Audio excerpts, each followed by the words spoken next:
ایران نے کہا ہے کہ اگر میرے انرجی پلانٹس پر حملہ ہوا، اگر جزیرہ خارق پر قبضہ ہوا یا قبضہ کرنے کی کوشش کی گئی. ویسے ایک بات بتاتا چلوں کہ ایرانی ذرائع، جب میری تہران میں بات ہوئی تو ایرانی ذرائع کہہ رہے تھے کہ ہم ویلکم کریں گے، ہم کوشش کر رہے ہیں کہ امریکی زمینی فوج آئے.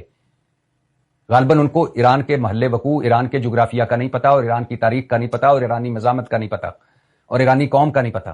تو ہم اس دن کا انتظار کر رہے ہیں کہ جب امریکی زمینی فورس زمین پر اترے، ہماری زمین پر، اور خارق پر قبضہ کرے. ہم قبضہ کروائیں گے اور پھر اس کا جواب دیں گے، خطے میں بھی اور امریکی فوج کو بھی. تہران میں جب میری بات ہوئی صحافیوں سے تو انہوں نے بتایا کہ ایرانی حکام ہمیں کہہ رہے ہیں کہ ہم تو اس دن کا انتظار کر رہے ہیں جب امریکہ کی زمینی فوج اترے گی، کیونکہ اصل لڑائی تو اس دن شروع ہوگی. تو خیر، ٹرمپ صاحب نے کہا کہ چونکہ میرے 10 جہاز آبنائے حرمت سے جذبہ خیر سگالی کے ذریعے گزرنے دیے ایران نے، تو میں بھی جذبہ خیر سگالی کے تحت 7 دن کی بجائے 10 دن دیتا ہوں ایران کو کہ مذاکرات کریں، کوششیں کریں امن کی.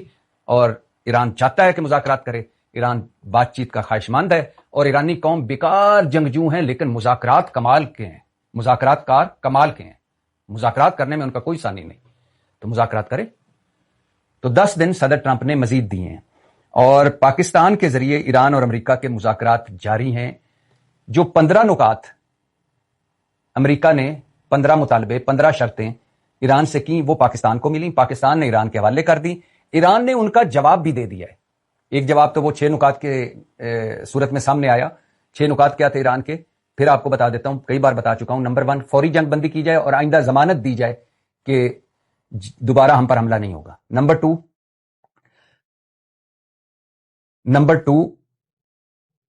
ہم فوری اقتصادی پابندیاں ختم کی جائیں، ہم پر جو پابندیاں ہیں وہ ختم کی جائیں. نمبر 3، اس خطے سے جتنے بھی اس خطے میں امریکی اڈے ہیں اور امریکی ایئر بیس ہیں ان کو یہاں سے ختم کیا جائے. نمبر 4، جتنے بھی اسرائیل جن گروہوں یا جن علاقائی گروہوں کے خلاف کاروائیاں کر رہے، حوثی ہو گئے، حزب اللہ ہو گئے، حماس ہو گئے، وہ ساری کاروائیاں ختم کر دی جائیں. اور نمبر 5، جو جنگ میں ہمارا نقصان ہوا ہے وہ ہمیں اس کا ہرجانہ دیا جائے. اور نمبر 6، آبنائے ہرمز کا نیا مالیاتی کنٹرول قائم کیا جائے اور وہ مانا جائے.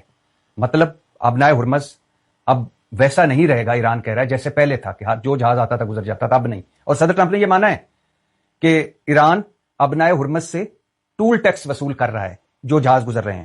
اور یہ بھی آپ کو بتاتا چلوں کہ اس جنگ کے دوران، یہ جو 1 مہینہ ہو گیا ہے جنگ کو، اس جنگ کے دوران ایران نے اتنا تیل ایکسپورٹ کیا ہے جتنا جنگ سے پہلے نہیں کر رہا تھا، اور آبنائے ہرمز سے گزرنے والے جہازوں سے ٹول ٹیکس بھی لے رہا ہے.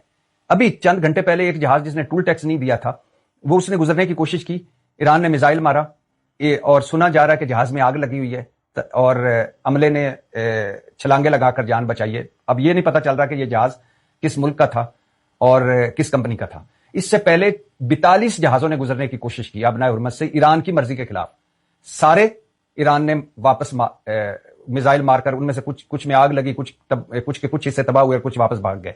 اور امریکہ کا جدید بحری جہاز ابراہم لنکن، اس میں بھی میزائل مارا ایران نے، وہ بھی پیچھے بھگا کے وہ لے گئے.